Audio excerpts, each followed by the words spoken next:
At Christmas in 2000, 4 young Algerians preparing a bombing attack in Strasbourg were arrested in Frankfurt at the request of the French Secret Service. They were accused of being al-Qaeda members and tried.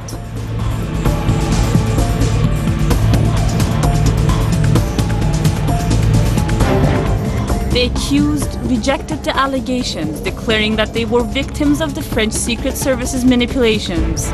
Here, for the first time, experts report the French Secret Service's involvement began in France and Algeria. Vor diesem Hintergrund spricht einiges dafür und man muss einfach wissen, dass der französische There is conclusive evidence indicating that the French and Algerian secret services had collaborated closely since the Algerian War. After the Islamic Salvation Front won the democratic elections in 1992, the military staged a coup, and Algeria in 1992 was plunged into a bloody civil war.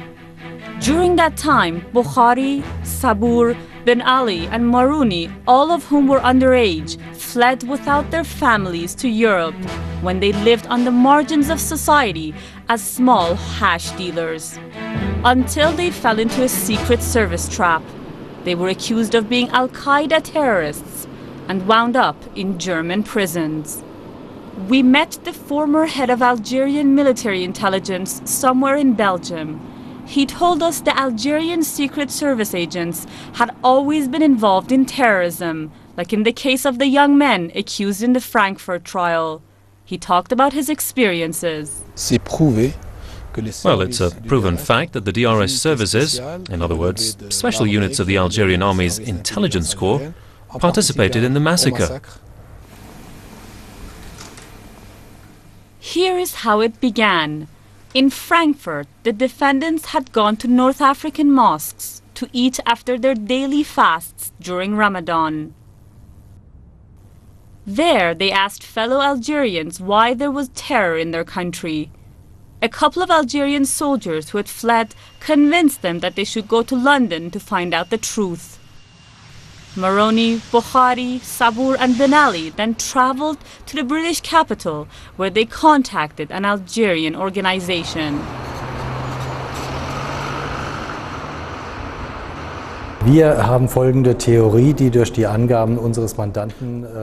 Our theory, which has been essentially confirmed by our client, is as follows. A member of the French Secret Service, calling himself Nureddin, approached my client, who was living in London at the time, and persuaded him to get involved in the Algerian struggle for liberation. How could that possibly work? Ils ont envoyé un capitaine à Peshawar. Well, it worked because of the close ties between the French and Algerian secret services. For example, Algerian intelligence had sent a captain to Peshawar who claimed to be an Islamist and high-ranking member of the Hijra-ut-Takfir's group. He then returned with a new identity and immediately began recruiting and leading armed groups, as early as 1991, before the thwarted elections. So preparations for a civil war were going on well in advance.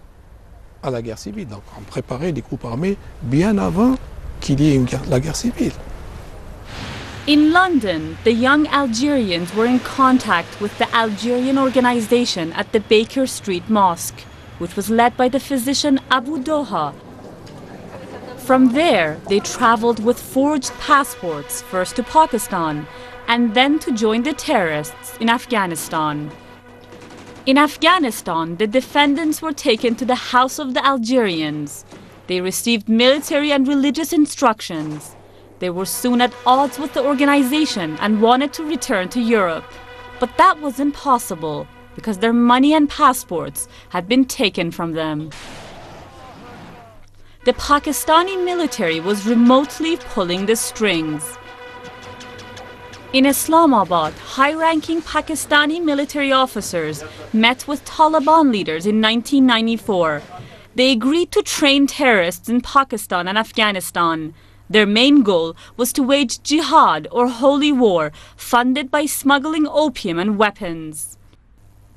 So the young Algerians from London were supported in Afghanistan by Pakistan. But this was by no means unusual. Ja, London-Pakistan ist bestimmt eine wichtige connection. Yes, the London-Pakistan connection is known as an important one. Many Algerians live in the United Kingdom. There are also FIS sympathizers, as well as some GIA agents. The 4 Algerians were allowed to return from Afghanistan to London in the autumn of 2000. Their conflict with the organization in London intensified due to fraud and blackmail. Sabur and Marouni separated from Abu Doha and lived in the mosque, having no money. Ben Ali returned to Frankfurt and continued to deal hashish. In London, Bukhari married an Algerian woman and was expecting a baby. The defendants were simply pawns in a game of chess that was somehow being directed from the uppermost levels. Von ganz oben dirigiert wurden. The man who had sent the young people to Afghanistan to train as terrorists, namely the Algerian Nureddin who lived in London, asked Bukhari to buy weapons. They were to be sent from Frankfurt to Algeria. We assume that Nureddin, who approached my client, Mr. Bukhari, as I mentioned before, was a member of the Secret Service, although during the trial it was not possible to determine either his real identity or his whereabouts. Bukhari and Sabur went from Frankfurt to Belgium to buy the weapons.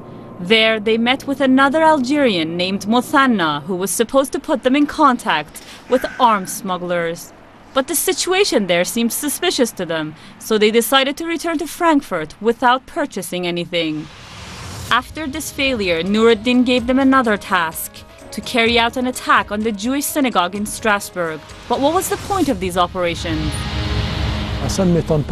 This doesn't surprise me very much, because operations of this type had already been carried out in the past. In other words, with the French Secret Service manipulating the Algerian group. Bukhari and Sabur traveled around Germany using forged credit cards to buy chemicals for making explosives. From London, they obtained a Pakistani pressure cooker to serve as a bombshell. They stored everything in an apartment in Frankfurt and traveled to Strasbourg to film the synagogue that was their target. My clients have always insisted that their target was not the Christmas market in Strasbourg, as stated in the indictment, but a synagogue in Strasbourg, which was supposed to be empty at the time of the attack. In other words, that their intention was never to endanger people's lives, but only to damage property. In Strasbourg, they had the feeling that they were being followed. They went into a restaurant in the city center to eat. Then, they filmed the Christmas market to show Nureddin that they had really been in Strasbourg, but could not find the synagogue. We believe that the French Secret Service hatched the entire plan and watched everyone the whole time. Then, the Algerian Mothanna contacted the third defendant, Ben Ali, in Frankfurt to ask if he could leave his suitcase at Ben Ali's home in Roderbergweg while he was traveling on business. He said that it contained computer equipment. Ben Ali took the suitcase home without checking its contents. In reality, it had dismantled weapons. A day later, Nureddin visited him. After his visit, the French Secret Service tipped off the Verfassungsschutz, Germany's domestic intelligence agency, that a terror attack was being planned in Strasbourg. From that point on, Ben Ali was watched round the clock. I don't think that the French Secret Service intended to let them carry out the attack. They would probably have intervened in time to prevent it. Our theory is that the French authorities wanted to wait until the weapons were taken to France before stepping in. Who were these terrorists? Most of them were agents of the army, the government and the Secret Service, or else Islamists working for the regime. That much is clear. Very clear. What the experts describe is the following hypothesis. Noureddin sent the young Algerians to the terrorist training camp, but at the same time he was working for the French Secret Service. That is how he learned about Bukhari's plan to attack the synagogue. So Noureddin was both the instigator and the investigator, a double role that is typical of the French Secret Service. A brief look at France's foreign policy regarding Algeria helps shed light on this story. The bombs that exploded in the Paris metro in 1995 were attributed to Algerian Islamists. But was this really true? In my opinion, at least, there's no doubt that the DRS, the Algerian Secret Service that is, was behind the 1995 attacks in France. At that time, Algerian lawyer Ali André Missili, a critique of the regime, was murdered in Paris. Who ordered his death? J'étais présent, j'étais témoin. Une valise. Et c'est lui qui m'a expliqué. I was there.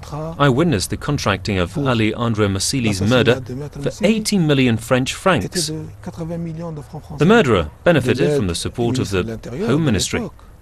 It was Charles Pasqua who sent the assassin to Algeria in a hurry to prevent him from being apprehended and tried. So the military government was supported by the West, and especially by France. La plupart des pays européens qui ont aidé, ce sont la France. There are also countries that, like Italy and Spain, mainly have economic ties with Algeria, namely for the supply of natural gas and petroleum. Now, the Western countries were initially afraid that the Islamists would renege on the contracts. That led them to somehow arrange the bombing attacks in France in the early 90s, specifically in 1992.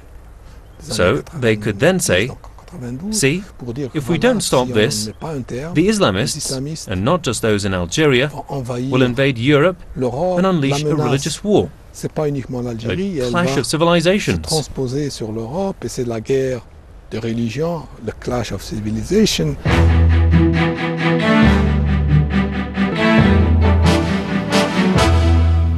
Überall dort, wo Öl ist.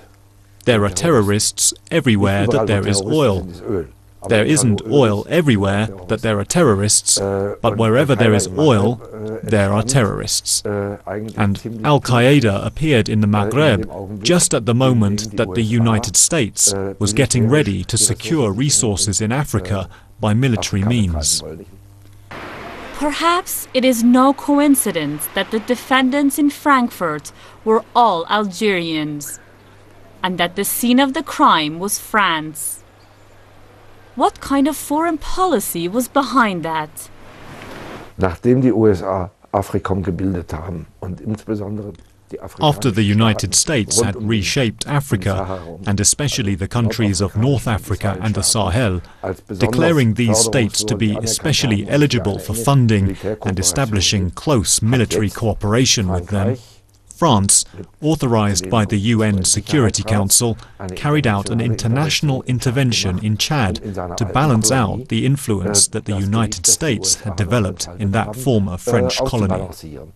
Algeria, like Iran, has the advantage of possessing important raw material, such as natural gas and petroleum, while being right at Europe's door. Algeria now accepts virtually all recommendations that the United States dictates to it. For example, we see how Algeria participates in NATO maneuvers. We also see Algeria becoming integrated in the European Mediterranean region. This somehow more or less obliges it to recognize Israel, something that would have been practically impossible if Islamists were in power.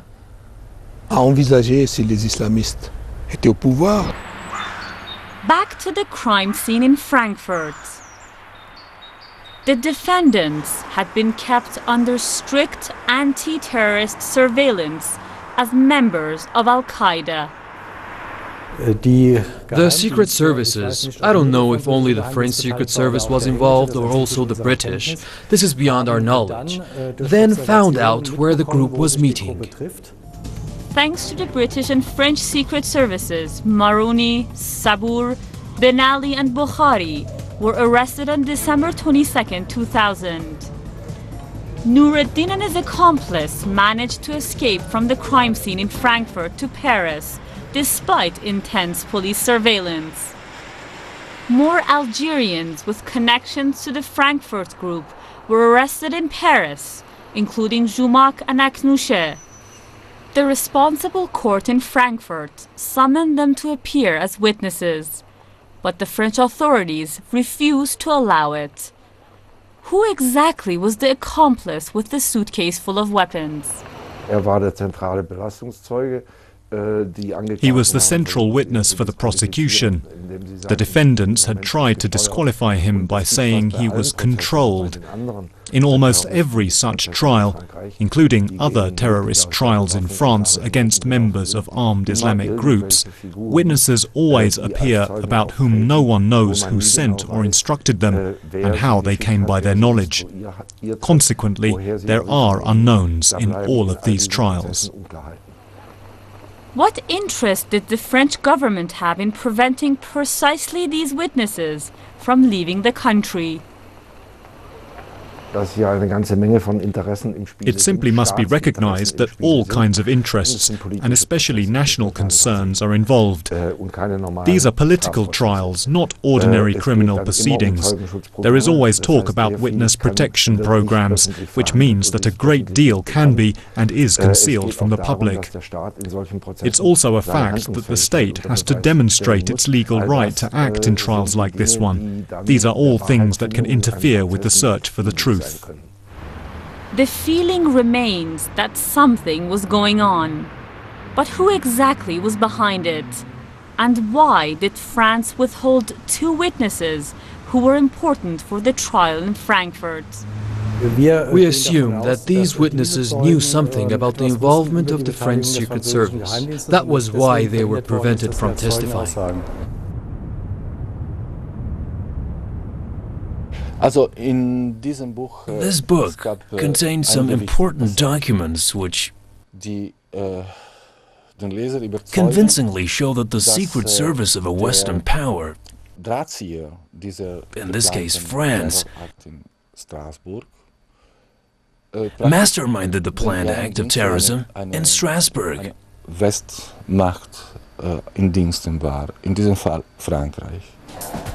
The Secret Service's game of terror. But how was the game supposed to unfold? Par la suite, on justifie la lutte contre le terrorisme par le fait qu'il y ait des attentats, qu'il y ait des tentatives. Basically, the war against terrorism is justified by the fact that there are attacks.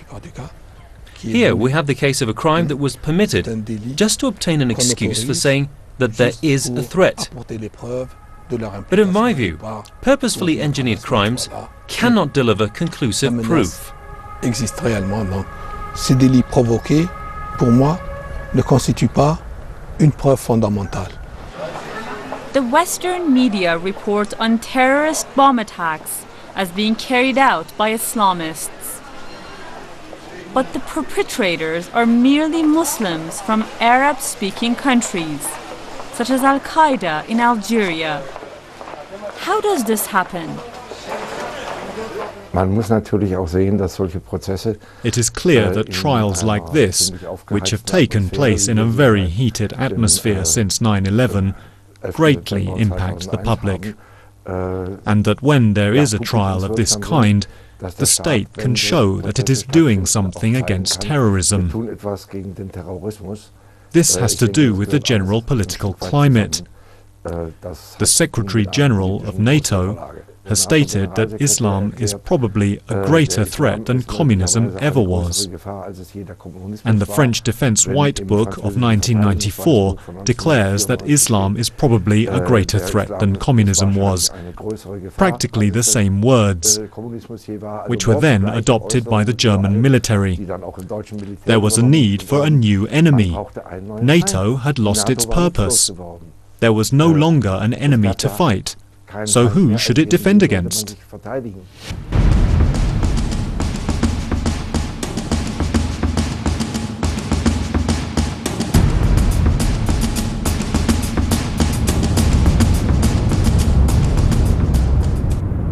What do all these terrorist trials in Europe mean? Concerning the trials which have taken place all over Europe, for instance in Germany, Britain, France, Italy and Spain, it's clear that fewer than 10% of them actually deserve to be regarded as terrorism trials. The other 90% deal with ordinary criminals, that is, dealers, thugs and so on, who have nothing at all to do with terrorism. The image of the Islamic world that they are trying to paint is completely false. Ce sont des délinquants, ce sont des dealers, ce sont des truands, ce sont... Voilà. Mais qui n'ont rien à voir avec ce que les États-Unis ont en première ligne, cette image qu'ils veulent donner au mouvement islamiste. Absolument pas. Those who carry out attacks use a lot of explosives. TNT. Where do they get it? TNT. Although there are many checks, and thorough ones at that, in Algeria, they come up with 800 kilos one time, 500 kilos another, which is actually impossible. It remains a puzzle. Where else can so many explosives come from, if not from the army? Who else? Do you understand? Diese Explosiv, wenn nicht der Armee. Wer hat die Möglichkeit? Verstehst du? Our experts suggest that not only secret services were behind the planned terror attacks, but also other government organizations. This is a political thriller involving possible bombing attacks against civilians. In the end, it becomes clear what companies and politicians need terrorists for. The spectacular terrorist trial in Frankfurt finally came to an end. Every day of it cost €500,000, and the government paid €600,000 for security at the Palace of Justice alone. The trial has also been sharply criticized for its lack of evidence and witness testimony. We don't have any direct proof, which forces us to rely on supposition. Throughout the trial, the court tried to play down the Secret Service's role and avoid illuminating it further. It seems to be that the whole thing was relatively murky from the start. I doubt that this trial has truly served the search for the truth. Why? A great deal remained unclear in the trial because most of the presented evidence came from the Secret Service and therefore cannot be verified. This is fairly frustrating for someone interested in determining what actually happened.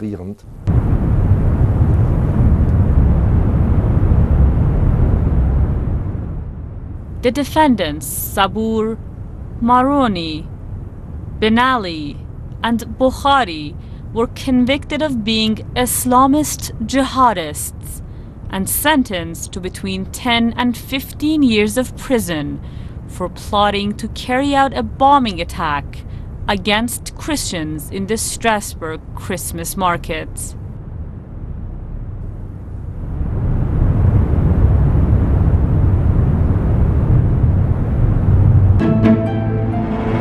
In the name of the people, guilty, conspiring to commit murder.